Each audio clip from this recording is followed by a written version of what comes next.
శోభ Telugu TV న్యూస్కి స్వాగతం. పెన్షన్లు ముందస్తు పంపిణీ లబ్ధిదారులకు ప్రభుత్వం అండగా నిలుస్తోంది.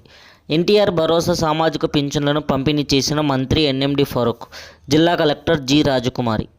ఎన్టీఆర్ భరోసా సామాజిక పింఛన్ల పంపిణీ సందర్భంగా లబ్ధిదారుల కళ్ళల్లో ఆనందం కనిపించడం ప్రభుత్వానికి గొప్ప సంతృప్తినిస్తోంది.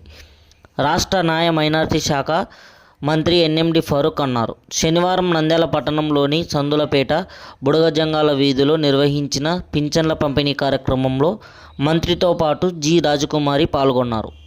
ఈ సందర్భంగా మంత్రి మాట్లాడుతూ పింఛన్ మొత్తాన్ని దశల వారీగా పెంచిన ఘనత నారా చంద్రబాబు నాయుడుదేనని తెలిపారు.